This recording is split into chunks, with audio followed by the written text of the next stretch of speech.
Wahai Mikail, tolonglah aku. Ni perompak nak curi aku. Wahai Mikail, tolonglah aku. Mikail. Wahai Munkar wa Nakir. Boleh ni tau? Tak, kita minta apa? Ya Allah. Bak ghaib Allah ya, tak ada lain. Hatta Rasulullah pun tak boleh. Ya Rasulullah, tolong aku ya Rasulullah. Minta kat Rasulullah. Minta pertolongan ghaib Allah lah. Ya Allah. Allah nak hantar siapa bukan kerja kita. Tapi pertolongan ghaib Allah boleh minta kat Allah Ta'ala. Kat Rasulullah tak boleh, kat Jibril tak boleh, kat Mikail boleh, dekat jin boleh. Lagilah. Siap? Boleh faham? Selesai? Betul dia orang kata Nabi Sulaiman tu, tolong jawab. Itu syariat Nabi Sulaiman telah dimansukh dengan datang Nabi Muhammad SAW. Nabi Rasulullah tak pernah ajar bersahabat dengan jin macam tu dan menjadikan jin sebagai khadam dia. Yang ada riwayat kat Rasulullah berjumpa dengan jin, Rasulullah ajar jin Quran. Ada. Rasulullah pernah balik ketika sampai perang macam ni, ada jin bertemu dengan Rasulullah. Rasulullah panggil sahabat kata dia, hampa jangan lalu dari sana. Aku nak pergi berjumpa satu golongan makhluk yang Allah Ta'ala jadikan kerana mereka nak belajar Islam daripada aku. Rasulullah garis garisan. Hampa jangan lepas garisan ni. Pasal takut diperapakan oleh jin tu. Pergi. Sampai sahabat tak nampak Rasulullah pergi ajar. Ajar apa? Pergi baca kat jin tu surah Ar-Rahman. Ar-Rahman, Allamal Quran, Khalaqal Insan, Almahul Bayan, Asy-Syamsu wal Qamaru bihusban. Jin pun jin Arab tuan, faham Arab sebiji-sebiji. Sampai Rasulullah baca ayat Quran, Fabi ayyi ala'i rabbikuma tukadziban. Geng jin Nasaban tu yang cerita dalam hadis, dalam Quran pun ada sebab nuzul turun ayat Quran, cerita kisah surah jin itu. Rasulullah baca Fabi ayyi ala'i rabbikuma tukadziban. Semua jin tu dia kata apa? La bi syai'in min ni'amika nukadzib. Ya Rabbana falakal hamdu. Tak ada satu pun nikmat-nikmat kamu yang kami nak dustakan. Kami itu jin mengaku la bi syai'in min ni'amika nukadzib. Rabbana lakal hamdu, segala puji untuk Engkau ya Allah. Setiap kali Rasulullah baca ayat tu, Fabi ayyi ala'i rabbikuma tukadziban, asy-syamsu wal qamaru bihusban, wan najmu wasyajaru yasjudan. Tak mana ayat ada apa-apa Fabi ayyi ala'i rabbikuma tukadziban tu, jin tu semua jawab. Macam mana dia kata? La bi syai'in min ni'amika nukadzib falakal hamdu. Bila Rasulullah pergi kat jin baca macam tu, itu jin kan. Balik kat sahabat. Pernah juga satu ketika Rasulullah baca surah Ar-Rahman kat jin, dekat sahabat dia. Rasulullah pun baca. Para sahabat dengar. Sampai ayat tu pun para sahabat diam.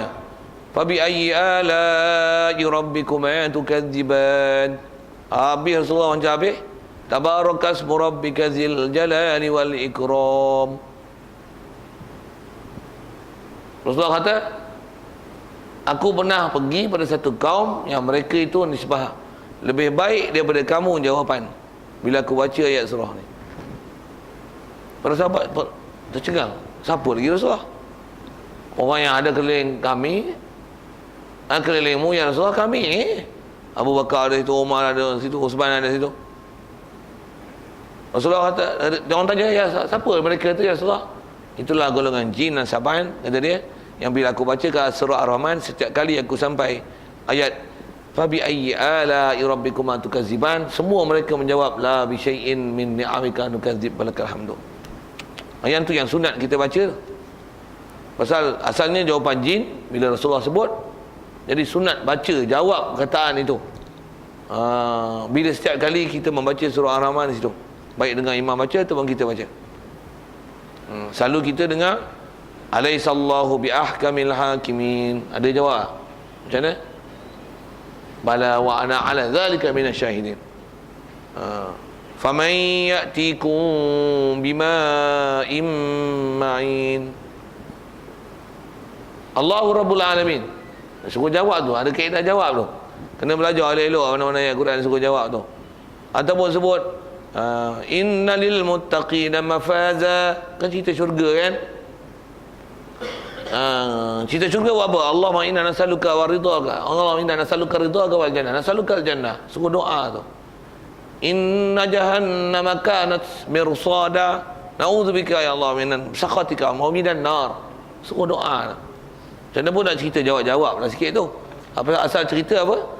Tang kata jin ada juga yang baik, tapi bersahabat dengan jin sampai panggil, itu syariat Nabi Sulaiman. Dan Nabi, tuan-tuan, umat Nabi Sulaiman tak sahabat dengan jin. Umat Nabi Sulaiman tak sahabat dengan jin. Nabi Sulaiman saja. Tu pun pasal apa? Dia Nabi. Kalau orang kata ada istimewa kawan dengan jin pasal jin boleh tahu benda gaib, lah, tak betul. Jin tak tahu benda gaib. Pasal kisah pun Nabi Sulaiman. Nabi Sulaiman duduk atas tahta dia, kalau ikut riwayat seminggu. Berapa hari yang pernah dengar? Dia meninggal tu, dia duduk dengan bertongkat tu.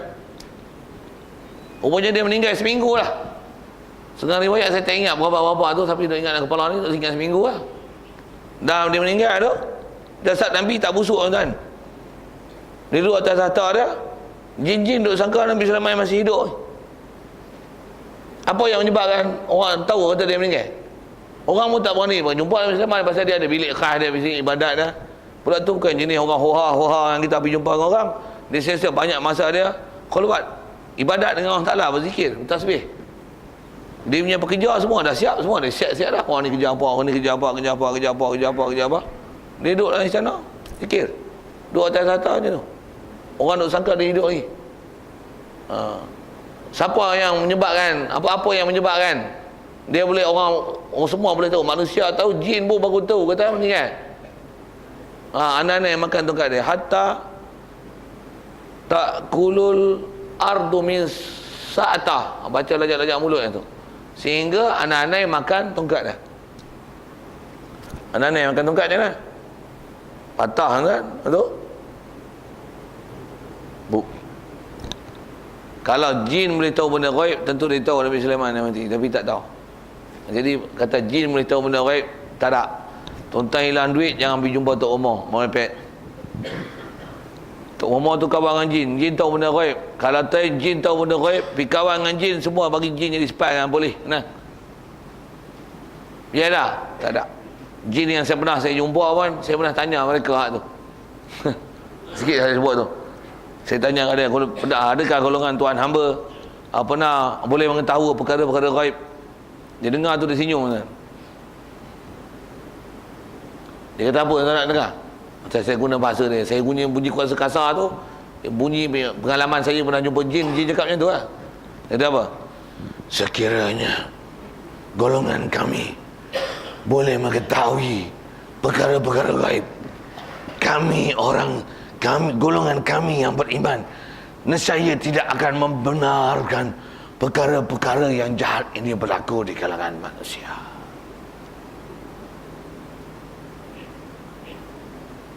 Tuan-tuan nak tahu cerita jin, cari kita sembang lain. Ada kuliah lepas Isyak. Bulan depan aku akan ada, saya cadang nak baca, tapi bukan ada lepas Isyak lah. Ni saja je. Nak cerita jin, tapi belanja kami makan malam. Apa saya buat?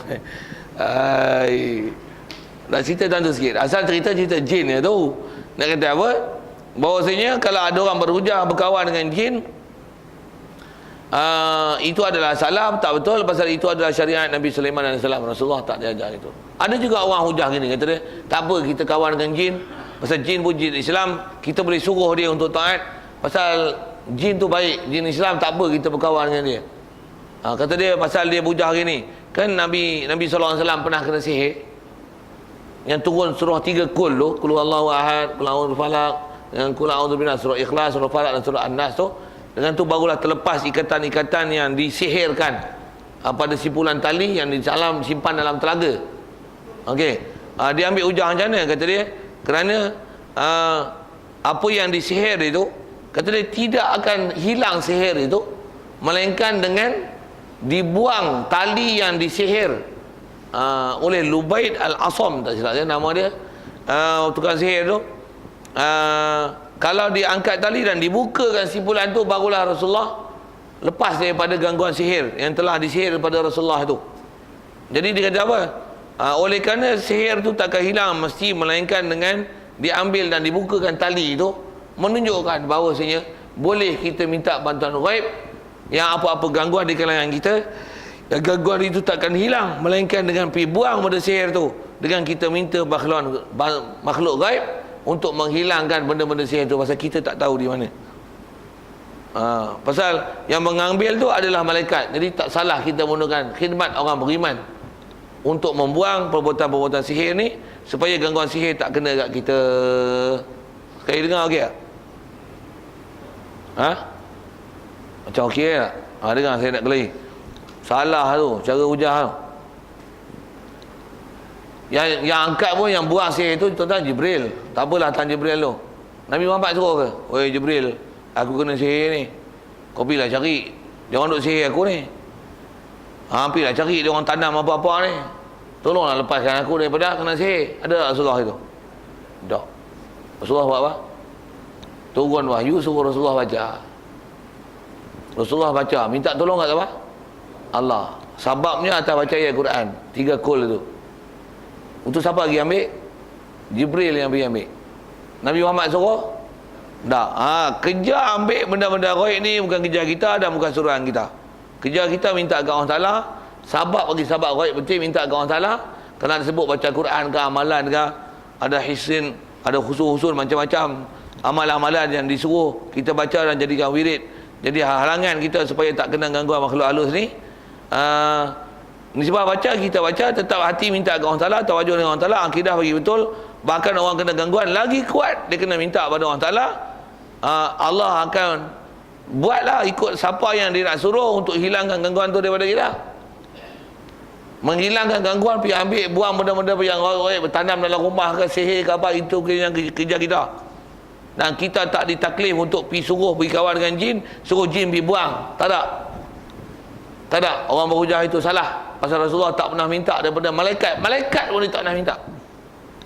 Itu tak Nabi Muhammad. Kalau kita belajar juga dalam sirah Nabi Sulaiman Nabi Ibrahim alaihissalam, waktu dia nak dibakar oleh Namrud tu, dah diikat, dibubuh atas lastik menjenik tu, potong tali ni lastik ni, dia nak jatuh. Malaikat kriau lah kat langit, ya Allah bagi kami tolong Nabi Ibrahim. Orang tak lambat nak tolong lagi, lebih kurang basah lagi tu cerita dalam hadis yang tu lah kan. Dialog yang berlaku tu macam tu lah. Macam mana pun ada bab kalam yang kita dah belajar tu, kita faham dialog apa maksud saya cakap. Dia pun turun pergi tu tengah nak jatuh tu, Jibril dan pergi jumpa kat Nabi Sulaiman. Nabi Sulaiman lagi Nabi Ibrahim. Itu ya Ibrahim, kau nak kena campak dalam api ni, tak nakkah minta pertolongan daripada aku untuk aku selamatkan kau? Nabi Ibrahim kata apa? Tu malaikat Jibril bagi hantar, bukan jin, bukan jin afraid, bukan tok raya weh, bukan toyol, bukan bunian kan. Siapa? Jibril. Nabi Ibrahim kata apa? Amma anta fala hajata li ilaik. Adapun kau Jibril, dengan kau aku tak ada hajat. Allahu a'lamu bihali. Allah Ta'ala mengetahui hal aku.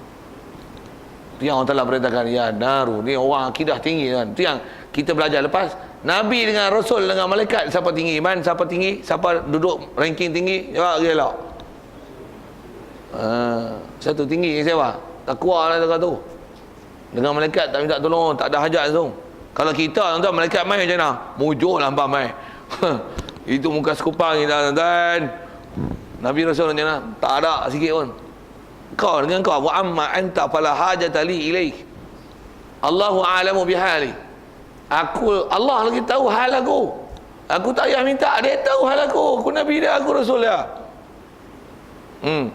Balik itu Jibril. Allah, jangan Allah perintahkan. Ya naru kuni bardan wa salaman ala Ibrahim. Allah Ta'ala yang perintahkan api sejuk. Kalau ikut riwayat tafsir pun, bila Allah Ta'ala perintahkan sejuk macam mana? Nabi Ibrahim gigil. Campak api tu, jatuh api tu, gigil. Kenapa? Allah Ta'ala perintah jadi bardan. Atas tafsir sebut itulah, belajar tafsir pun saya ngaji tok guru sebut itu. Allah Ta'ala perintahkan salaman. Baru lega. Tali apa semua tak bakar. Kat dia, badan batang tubuh dia. Bulu rumah satu tak usik. Pakaian apa sikit pun bau asap pun tak. Pasal apa? Allah yang bagi pertolongan, bukan jin, bukan malaikat. Satu, kita tak dibenarkan minta pertolongan ghaib, malaikat hanya pada Allah Ta'ala. Bersahabat dengan jin adalah salah. Kalau orang berhujah dengan Nabi Sulaiman, Salah pasal apa? Itu adalah syariat yang lepas, itu telah mansukh dengan datang Nabi kita Muhammad SAW. Satu cerita tentang tu sikit. Asal nak cerita tentang mansukh tu. Jadi tak ada syariat-syariat macam tu yang berkawan dengan jin apa, bagi baca doa pagar Sulaiman lah apa, tak ada. Kalau ikut kaedah kita dalam kaedah akidah hadis ulama jemaah, tak ada kaedah macam tu. Baik, wajib intikad bahawasanya syariat Nabi ini memasukkan syariat lain telah berlaku, halnya wajib. Moga-moga kata dia dihinakan Allah Ta'ala mereka yang menegahkan baginya. Ni doa dia, doa mudarat. Doa dia apa? Siapa-siapa kata ajaran Nabi SAW ini, syariat Nabi Muhammad SAW ni, ajaran Islam ni boleh dimansuhkan, boleh dibatalkan, ataupun tak guna bahasa mansuh batal pun, ada undang-undang lain yang lebih layak untuk dilaksana di atas muka bumi ni selain daripada ajaran Nabi SAW. Doa dia apa? Mudah-mudahan Allah Ta'ala hinakan mereka itu. Kita pun kata apa? Tu doa dia. Boleh tak doa celaka ke orang? Doa celaka ke orang yang memang celaka, harus berdoa tersebut. Walaupun boleh doa bagi hidayat kat dia orang. Ya Allah, bagilah hidayat kat mereka. Mereka ni tak buka pintu hati. Ya Allah, bagilah dia orang boleh menerima Islam ni sebagai ajaran yang dipakai hari kiamat, pakai pada diri mereka dan pakai untuk kami. Kami nak daulatkan Islam dan negara kami. Ya Allah, boleh doa gitu? Boleh. Tapi boleh doa macam ni. Ya Allah, moga-moga dihina Allah Ta'ala, hinakan mereka. Allah Ta'ala lanatkan mereka. Allah Ta'ala mampuskan mereka. Wah, pergi tu. Pasal apa? Pasal mereka ini mengatakan bahawasanya Islam tak layak dilaksana. Islam membawa huru-hara, melaksanakan hudud bakal menyebabkan Islam down standard di Malaysia. Mudah-mudahan Allah Ta'ala hinakan masyarakat yang macam ni, orang yang macam ni. Kalau tuan-tuan nak doa hidayat, hidayat lah. Dan macam mana buat doa, tu buat doa. Ada detail dia macam mana pun, atas apa disebut ni, di atas wajibnya itikad bahawasanya memang syariat yang dibawa oleh Nabi SAW, syariat Islam ni mesti dipakai hari kiamat. Siapa-siapa yang memahamkan dia boleh dibatal, ada benda lain yang lebih baik daripada ajaran Nabi SAW dengan ajaran Islam dengan bahasa lainnya, maka itu adalah salah dari sisi prinsip akidah. Doakan dia untuk dapat kecelakaan, dan harus doa celaka. Saya nak sebut itu. Satu, kalau ada orang kata macam ni, sikit di atas prinsip itu dan sikit nilai kata-kata orang kan. Apa dia? Ada orang kata macam ni, dia kata apa? Dia kata hukum hudud ni kalau mencuri potong tangan ni, dia bukan sebenarnya penyelesaian yang sebenar. Dia hanya salah satu cara penyelesaian, dan belum tentu dengan potong tangan boleh menyelesaikan masalah.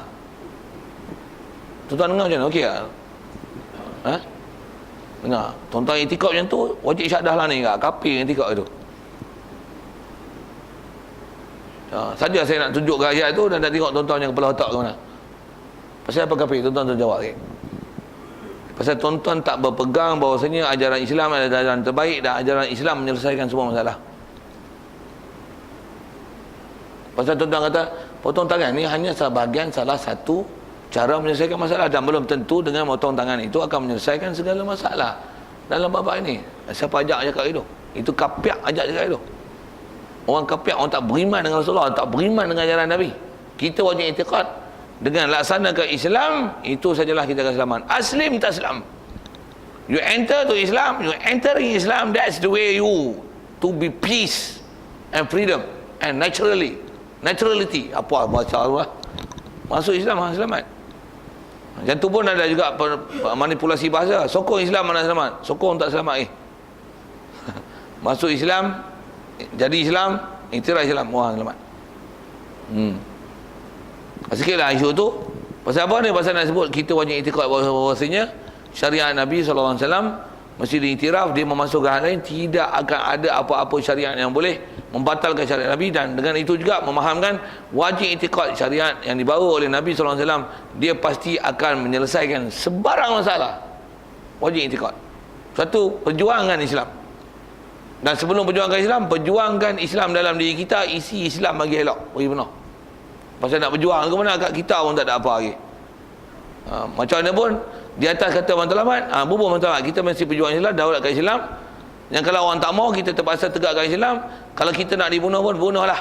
Bahkan dengan bahasanya, pantang mati sebelum ajal, kita akan pertahankan Islam sampai ke akhir darah. Yang masyahid idaman kami. Atau bab i'tiqad kita diasuh dan dilatih macam tu. Baik. Selesai dah kalau ikut tu. Dan ada depan ni dia kata wa nasxu ba'd di syar'ihi bil ba'd. Yang ni pun masih ada bab nasikh, cuma yang ni bukan bab nasikh membatalnya syariat Nabi kepada syariat lain, tapi permasalahan yang ada dalam ataupun isu yang mesti dipaham dalam Quran ni, dalam hadis Nabi yang ada istilah nasikh mansukh. InsyaAllah kita bicara itu pasal agak panjang dan kena faham elok-elok. Jangan tersilap faham pada Al-Quran hadis tentang masalah nasikh mansukh yang ada dalam Quran. Itu dekat dalam hadis. InsyaAllah kita sambung situ. Panjang umur kita jumpa bulan depan. Yang baik pada Allah Ta'ala, silap salah, kasar-pasar, tak sedap dengar tu kesilapan ke mana. Macam mana pun soalan lah, kalau ada yang terdekat kita bicara tentang syariat dia, kita wajib iktikad dia ni tak akan terbatal melainkan sampai kiamat, sampai datangnya Nabi Isa, dan Nabi Isa akan menegakkan syariat Nabi SAW. Wajib iktikad Islam lah mesti didaulatkan. Islam saja boleh menyelesaikan masalah. Tidak akan ada undang-undang yang lebih tinggi, yang lebih mulia daripada Islam. Al-Islam ya'lu wa la yu'la alaih. Islam adalah tinggi dan tidak ada akal yang boleh meninggi dan mengatasi dia. Okey, soal.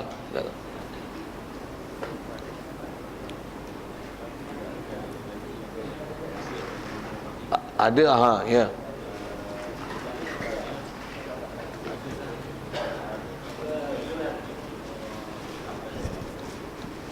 Ilham laduni. Soalan yang ditanya ialah wahyu memang tak ada lepas Rasulullah, memang betul ayat tu, memang tak ada. Siapa yang iktikad itu kufur. Adakah boleh ada ilham laduni daripada Allah Ta'ala? Di atas keharusan ada nama laduni itu harus. Ya, istilah ilham tu ada lah. Macam mana pun nak sebut. Di atas kaedah yang sebelah sebut ulama, keharusan tu ada. Cuma kita nak faham ilham tu ilham Allah Ta'ala kah, ilham malaikat kah, ilham iblis kah, hayalan dan fantasi kita kah? Macam mana nak nilai? Apa indikator? Kalau mengaji tasawuf ada tu, Imam Ghazali sebut panduan tu. Di atas kata ada. Cuma yang tu tahap kita muka sekupang ni, nak tahu ilmu laduni tak laduni, ilham tu pada Allah Ta'ala ataupun tidak. Macam mana indikator mudah dia? Indikator mudah dia pergi ngaji syariat, pergi ngaji akidah. Baru tuan-tuan boleh menilai benda tu ilham syaitan kah, ilham nafsu kah, ilham malaikat kah, ataupun ilham Allah Ta'ala. Macam mana pun nak katakan Allah Ta'ala tu secara directly, kita kadang tak pandai. Dia ada sebut tu dalam kaedah-kaedah Imam Ghazali. Macam mana pun saya nak sebut gini dulu dengan bahasa mudahnya. Kita macam mana nak kenal yang ni ilham apa dengan elok bahasa mudah dia. Pertama kena ngaji syariat, kena ngaji akidah. Mana-mana ilham yang merepet menyalahi akidah tu syaitan. Mudah. Mana ilham daripada anda budak pergi buat syariat yang baik, kalau disebah selalunya atas nama ilham, itu ialah malaikat. Dorongan tu dibantu oleh malaikat. So malaikat yang biasanya di hati kita ni, atas sebab ulama dan memang ada riwayat hadis, berebut syaitan dengan malaikat untuk menguasai hati kita, pemikiran kita kepada Allah Ta'ala. Cuma tu istilahnya, cuba benda tu tak nampak. Tapi nisbah ada gangguan yang macam tu, dan ada ilham. Jadi macam mana nak tahu baik buruk? Pergi ngaji elok-elok, mana yang ajaran syarak, yang mana yang bukan, yang mana menyalahi syarak, baik buat akidah ataupun buat syariat, sepak. Itu syaitan. Misalnya tuan-tuan nak menulis, Bubian nak sembahyang tahajud, tak mau menulis lah cerita. Jarang ada orang sembahyang menulis lah. Tuan-tuan nak sembahyang tahajud. Kalau tuan pun bangun malam, bila tuan-tuan bangun malam, tuan-tuan sembahyang tahajud, mengantuk lah. Sembahyang tu tak ada nak habis tahiyat tu.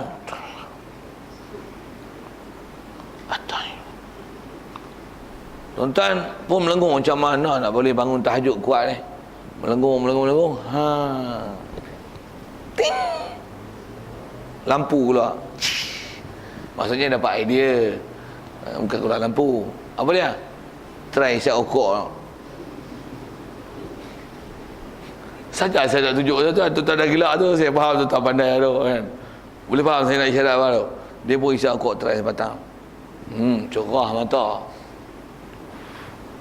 Dengan duk bau rokok tu, Allahu Akbar. Wah, sujud dengan khusyuk. Kena isap okok rupanya, bawa mata segar. Ilham siapa tu? Jawab. Setan. Tak mana setan? Tak isap okok tu setan. Itu cerah mata. Cerah mata dengan menggunakan peralatan rokok, itu bukan ajaran Islam. Pasal rokok membinasakan diri, jangan tak tahu. Syarah tu panjang tu, rokok tu. Cukup saya sebut itu. Tengok kat kotak rokok dia tulis apa? Ini cuma plastik tisu. Dia tulis apa? Rokok lah banyak-banyak menambah kesihatan anda. Betul? Tu tak faham saya sebut apa tu. Jangan buat bodoh.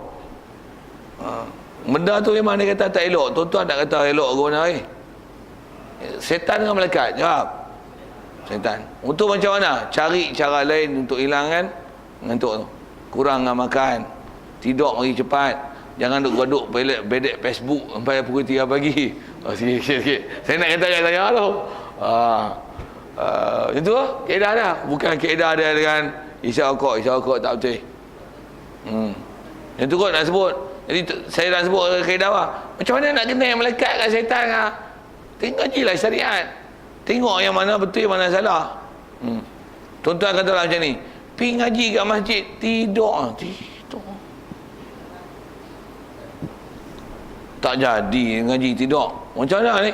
Cuba balik rumah tengok TV. Tu dia. Tak ngantuk pun.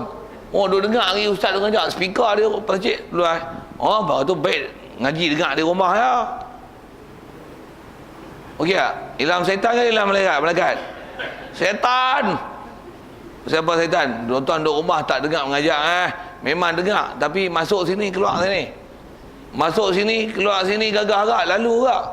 Masuk sini keluar sini, dia tengok TV je. Tak ada. Dia gaduh tu, dia dengar situ. Yang ni mau patah balik. Syaitan ilham.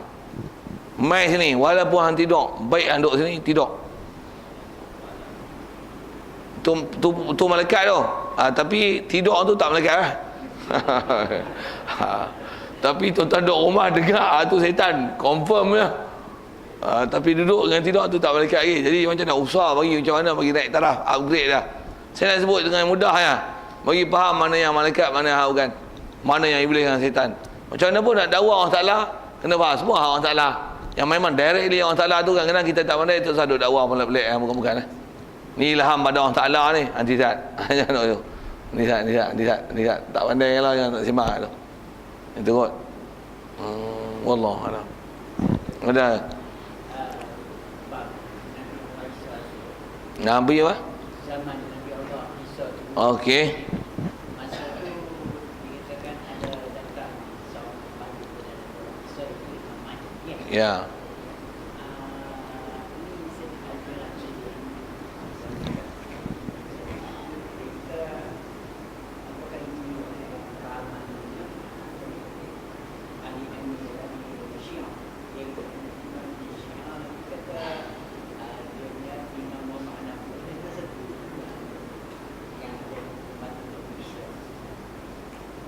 Dia kata macam tu. Adakah macam tu imam dia tu yang akan jadi Imam Mahdi tu? Dah kata Syiah sepak je lah, payah lah. Dah soalan macam tu kan. Imam Mahdi tu Imam Mahdi. Semua siapa akan jadi Imam Mahdi? Saya nama tu tak apa ingat, walaupun saya dah di kursus saya sebut ada 16 jam tadi tu. Dia ada imam dia yang ke-12. Yang hilang tu, betul. Nama apa? Apa dia ingat? Muhammad Nabi ada, dia ada nama tu. Saya adalah nama dia tu, adalah nama dia. Dan dia kata Muhammad Nabi Askari, Al-Askari, ada Askari gelaran belakang ni, Al-Askari. Abu Hasan Al-Askari apa lebih kurang tu lah. Bunyi-bunyi dia. Imam Hasan Al-Askari, ada Askari belakang tu. Dan dia kata dia lenyap, hilang. Dia itulah nanti akan muncul dan menjadi Imam Mahdi. Itu dakwah dia lah. Tapi itu Imam Mahdi lah. Dah. Pasal apa? Kalau ikut riwayat, tu kawan tu mati dah tu, meninggal dah tu. Pahaman tu macam mana pahaman Arkam Abu Ya Asy'ari tu. Dia mati dah Abu Ya Asy'ari tu. Abu Ya Asy'ari tahu? Yang pemimpin Arkam tu lah kan. Yang mengikut pahaman Arkam, dia kata sebenarnya Abu Ya Asy'ari tak mati, roh dia sekarang berada dalam ghaib Dan ni memang ada waktu tertentu sedang balik membuat hubungan intim bersama isteri dia, Khadijah Am tu. Boleh balik buat hubungan intim, dan sampai masa dia nanti dia akan turun ke bumi dan menjelma sebagai Imam Mahdi untuk membantu Nabi Isa AS. Apa aman ni sebiji tu? Abu Ya Asy'ari macam tu.